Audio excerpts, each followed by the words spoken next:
Your voice, your opinion, your community. Fact TV, free speech protected. Local news, politics, business, sports, arts, music. Mike and Marty on the beat. Mike and Marty. Mike and Marty. Good morning, Bellows Falls and Keene, and welcome to the feed. It's Mike and Marty. We're here today with Dani Delaini from the Brattleboro Development Credit Corporation, and she's going to be talking with us today about economic development in the southeastern part of Vermont and what they're working on. And you're just doing a conference locally, right? So we'll be talking about that. But first, Marty with local events. Local events at the Bellows Falls Opera House is Thunderbolts. It'll be there through May 20th. If you haven't seen it by now, time is running out. It's been 2 weeks so far. The classic movie is Talladega Nights, the Ballad of Ricky Bobby, with none other than Will Ferrell. So, pretty funny movie, actually. That's sponsored by Coda and Coda. This Saturday is Meet Your Legislators at the Library Saturday, which they do the third Saturday of every month. So you'll get to see Michelle Boslin, Wendy Harrison, Leslie Goldman, and Nader Hassim. They do like a round table, so everybody gets to speak.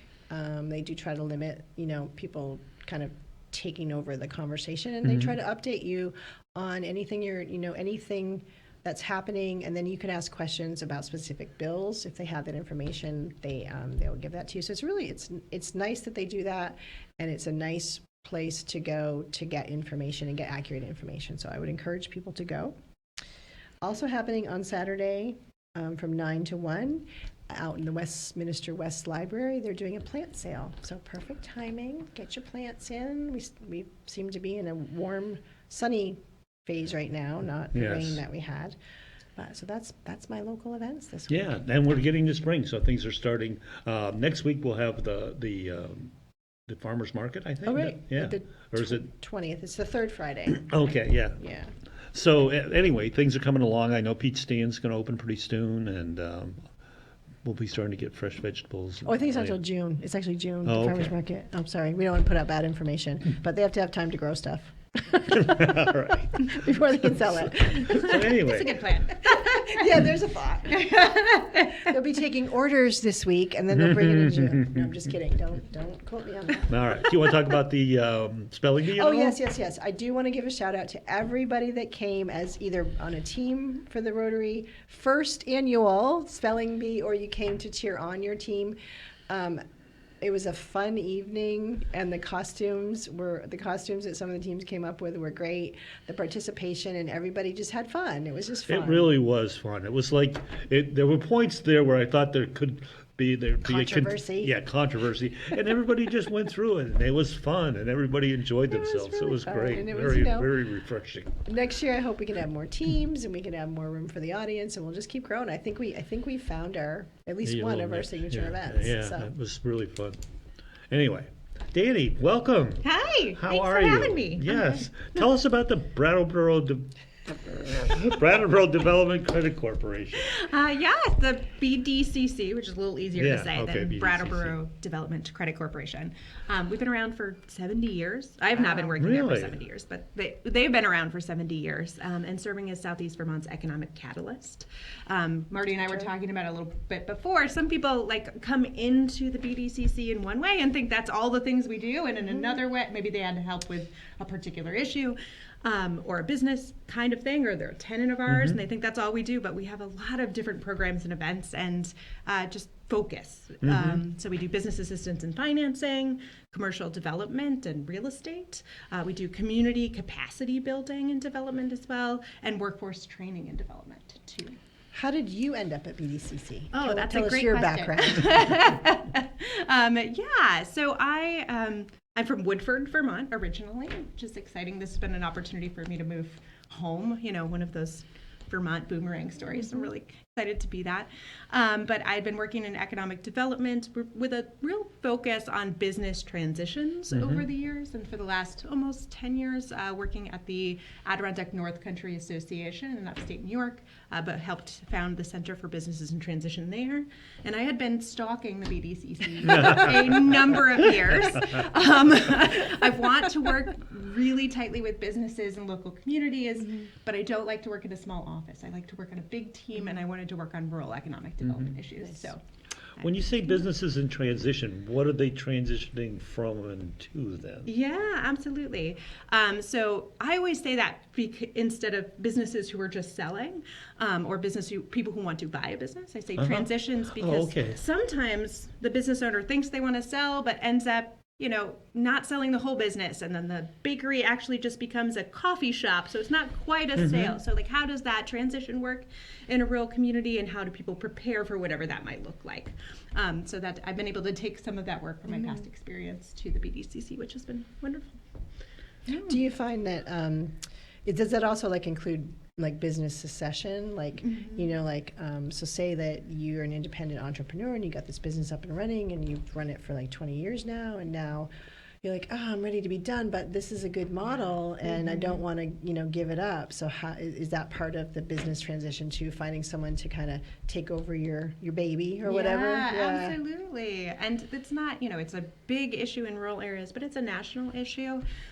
For most business owners are getting older. Less than 20% of business owners across the country actually have a succession plan for their retirement or moving on. And so lots of folks are not necessarily planning for that. And a lot of folks who are out there on the open market and telling people about it aren't really able to transition in the way they plan.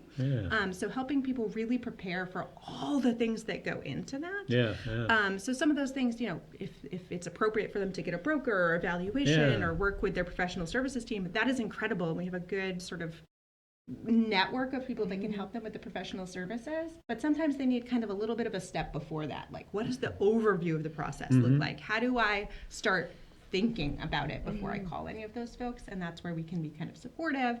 And then also look at potential buyers who are going through the same, should I start my own business? Well, I'm going to start my own coffee shop. I'm like, you don't have to start one, just take that one over. Exactly. Turnkey. And so lots of reasons why somebody might want to do that instead of starting up, and lots of financial reasons that it might be a better choice for them as well. But we want to, you could also start a business. We don't want to discourage people from doing that. But it's almost like estate planning for businesses. Giving them an overview and a way to move on in a planful way.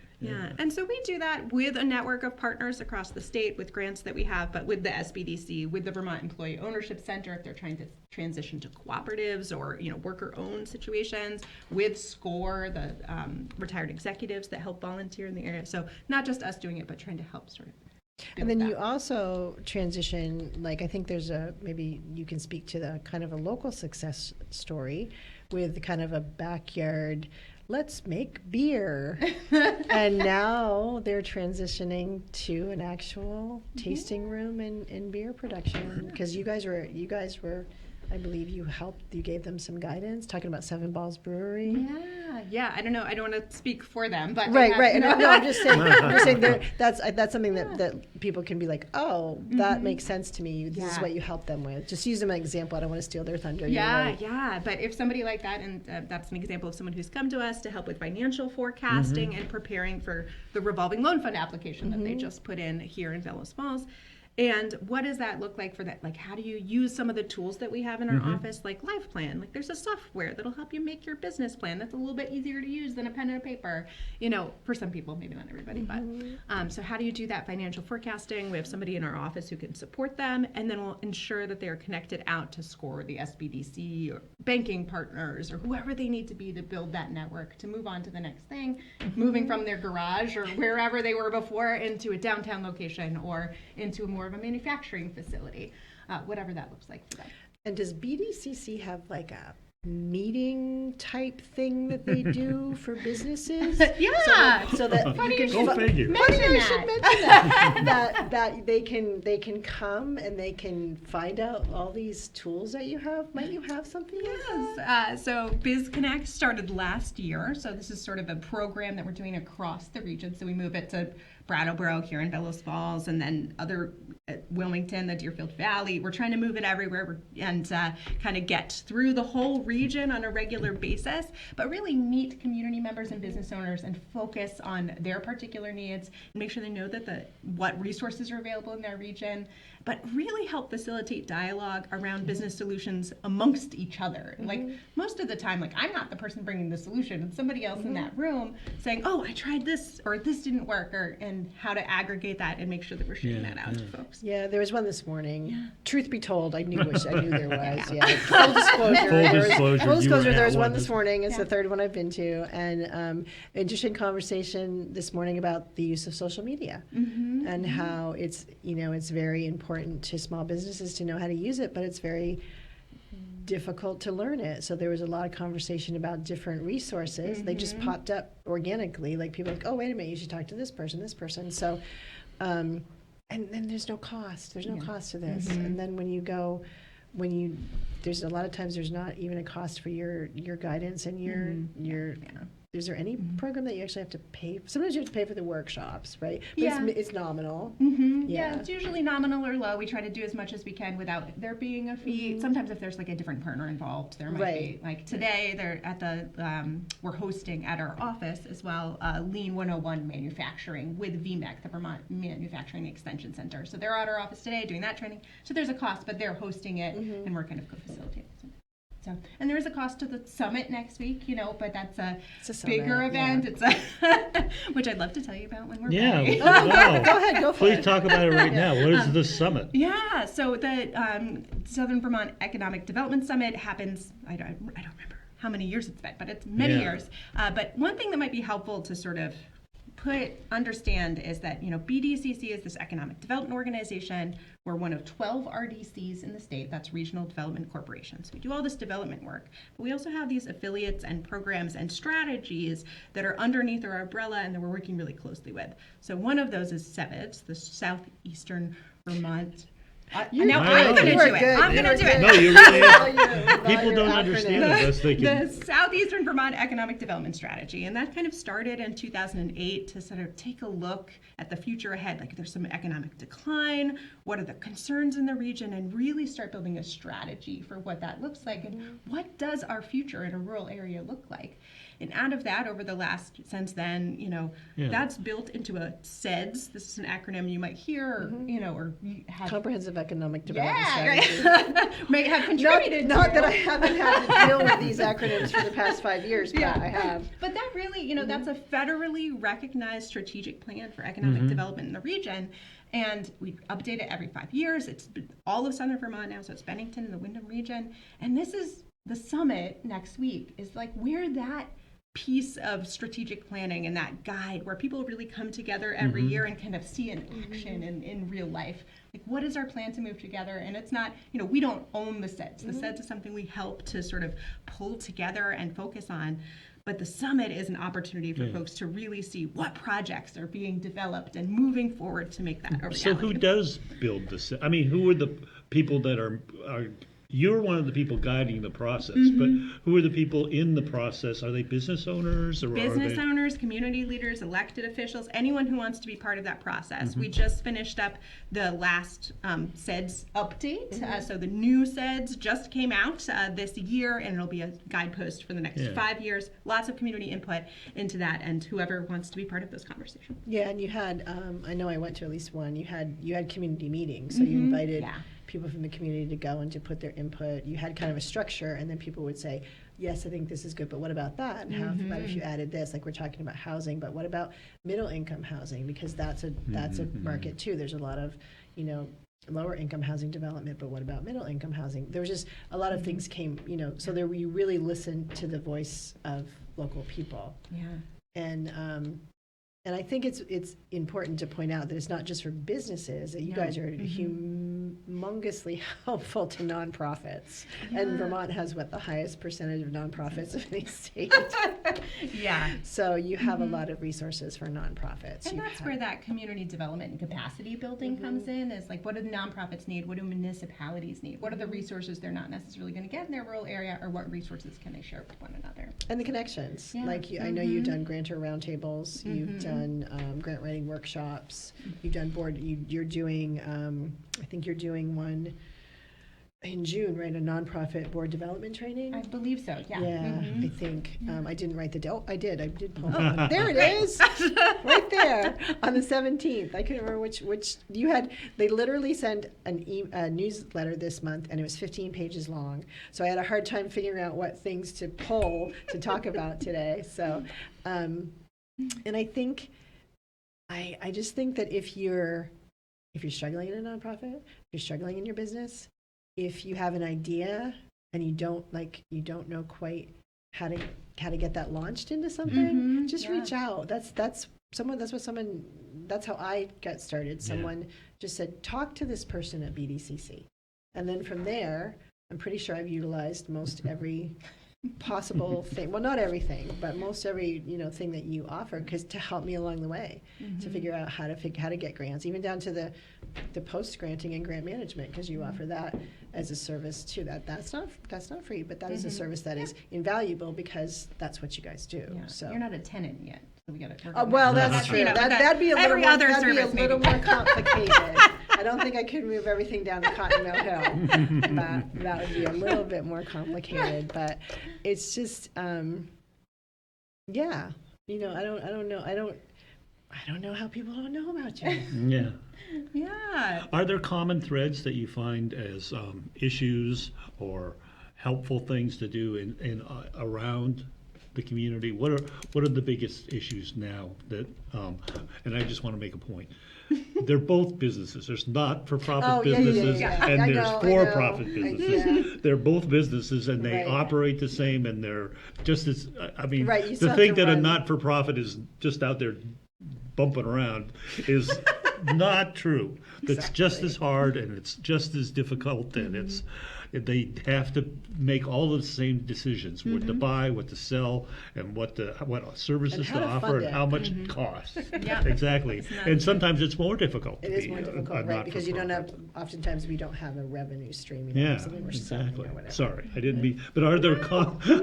I sometimes go off on my because I was in the not-for-profit world for a long time, and it's for people to go, oh, you have a business, but you have a not-for-profit. It's like, hey, Yeah. Well, I think there's a lot of the same threads that people are facing, Oh, yeah, right? definitely. Succession planning is something both nonprofits and businesses really need to be thinking about. It's a little bit different when you have a board, for a nonprofit that might help shape that direction versus a sole proprietor or a larger business who's trying to find somebody outside to come in.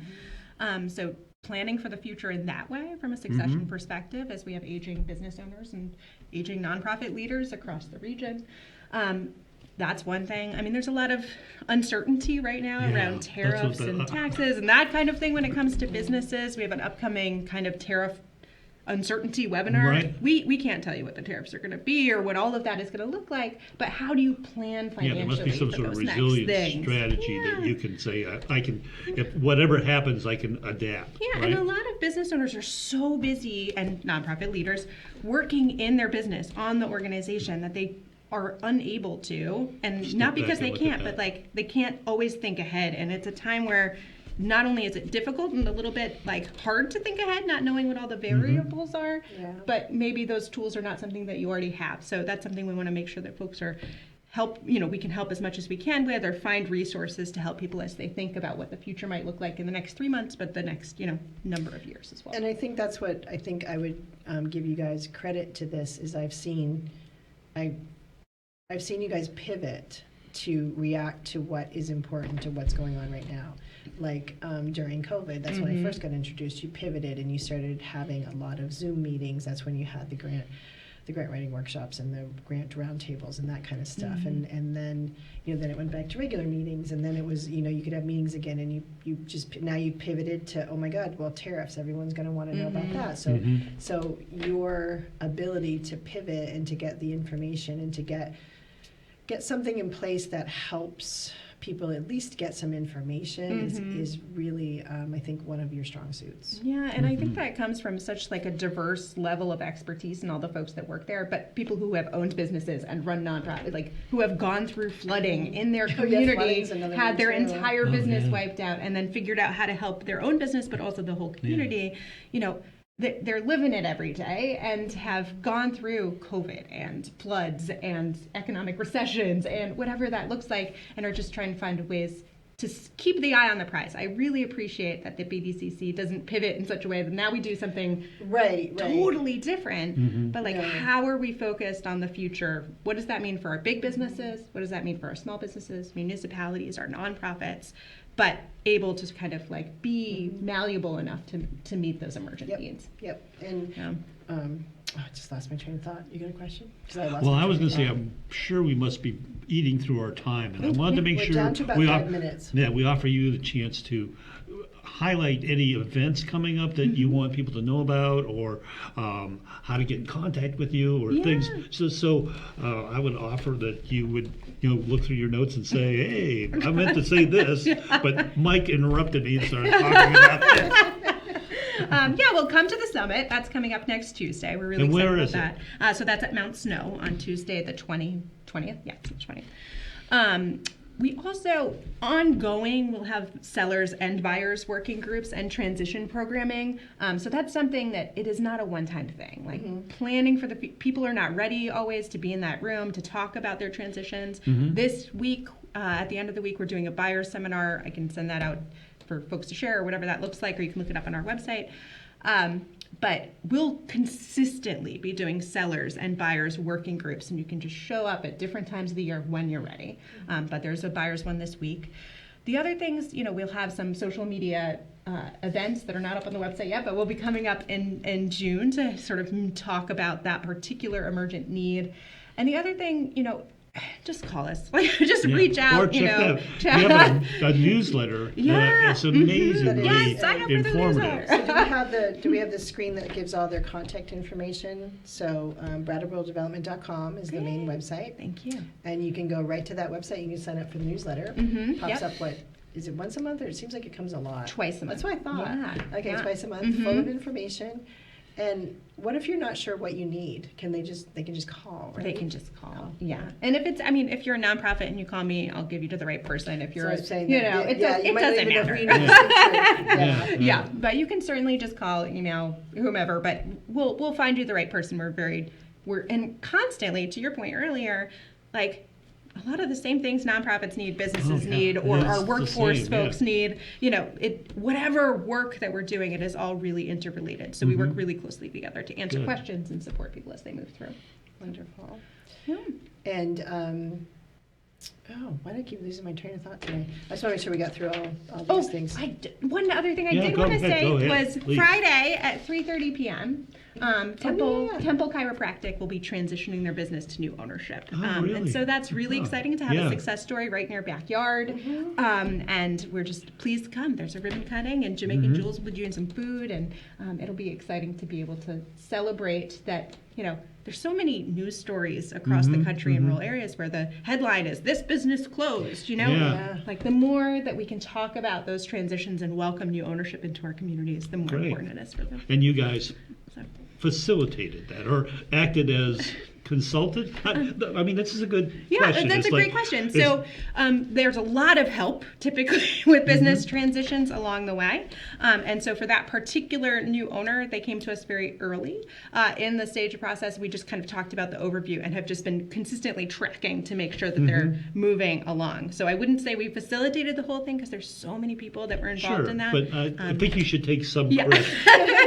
I'm always just very careful not to say, that business owner put in a lot of work and used a lot of connections to be able to make that happen. And that's like a key thing, is because so that's a business that Dr. Temple built from the ground up, served a ton of people that counted on being able to go to a chiropractor, but he wanted to retire. I don't blame him. He wanted to enjoy life and travel, but I don't think, but so a lot of times that's what happens is they just close. So that to find someone to be able to take over the practice that, I'm sure he's now given his blessing, and then everyone that he served now has a place to still go. Like you don't have to Yeah, think, oh my yeah, God, my yeah. doctor's retiring. What am I going to do? Where am I going to go? So And he'll that's stay pretty on cool. for some time to help out with the practice. And Dr. Tarante Venable is the new, owner as they're moving through that. But they have a great working relationship, and what a beautiful thing that is to have Yes, that that's mentorship amazing. and move forward. And but have someone want to take it on as he moves on with his next chapters. Although he'll be there for a while. I don't want people to think he's like quitting tomorrow. Right. Yeah, he's cool. He's still coming to see his patients. Yeah. That's Dr. Tom. So So now we are down to like 30 seconds. Okay. So, anything last thing? Brattleboro Development.com. 802 Seventh Summit. Summit next week. And just reach out if you have questions. All right. and come to BizConnect. We'll Yes, do it come to again in the BizConnect. fall. Yes. And right here. Okay, disconnect in the fall. I will see you Bye. next week on the Thanks. feed. Take care. Local news, politics, business, sports, arts, music. Mike and Marty